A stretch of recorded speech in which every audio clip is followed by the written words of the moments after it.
জনজাতি মহিলাকে ধর্ষণের দায়ে অভিযুক্ত নিমাই দাস নামে ৩৫-এর যুবককে ১০ বছরের সশ্রম কারাদণ্ডে দণ্ডিত করল বিলোনিয়া জেলা ও দায়রা আদালতের বিচারক।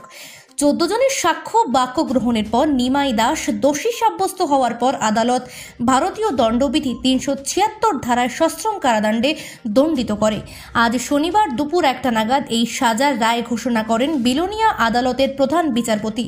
উল্লেখ্য, গত ২০ সালের আগস্ট মাসের ৩০ তারিখ এই ঘটনা ঘটে বিলোনিয়া থানাধীন দক্ষিণ সোনাইছড়ি এলাকায়।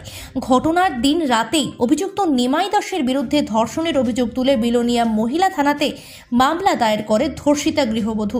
বিলোনিয়া মহিলা থানাতে উক্ত মামলার নম্বর ৪৪/২০। মামলা হাতে নিয়ে পুলিশ ওই দিন রাতেই দক্ষিণ সোনাইছড়ি এলাকা থেকে গ্রেপ্তার করে নিমাই দাসকে।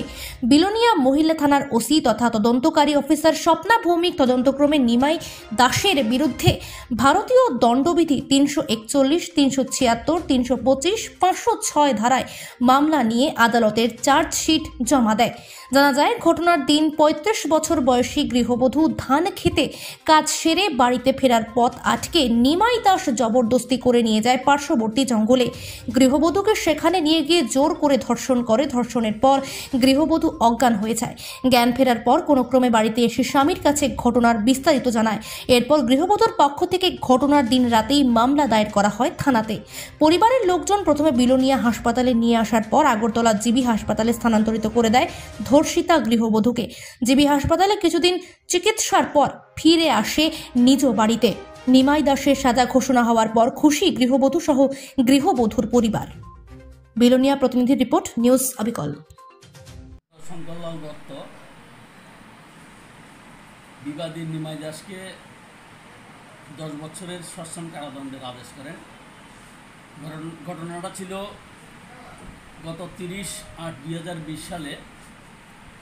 এই বিবাদী নিমাই দাস দক্ষিণ সোনাইছড়ি এলাকার সাধনমালা ত্রিপুরাকে তার জমিতে কাজ সেরে আসার পথে বিকাল ৫টা ৩০ মিনিটের সময় তাকে জোরপূর্বক আটক করে তাকে ধর্ষণ করে। এই ধর্ষণের মামলা দেওয়ার পরে মাননীয় আদালতে চার্জশিট দাখিল করেন বিলোনিয়া ওমেন থানার দারোগাবাবু মহিলা স্বপ্না ভৌমিক মহোদয়া। তো আসামি নিমাই দাসের বিপক্ষে টোটাল ১৪ জন সাক্ষী মাননীয় আদালত গ্রহণ করেন। ১৪ জন সাক্ষীর মধ্যেই নিমাই দাসের দোষ প্রমাণিত হয়। প্রমাণিত হওয়ার পরে 30/3/২০২৪ তারিখ মাননীয় আদালত নিমাই দাসকে ১০ বছরের সশ্রম কারাদণ্ডের আদেশ ঘোষণা করেন এবং আর্থিক জরিমানা করেন।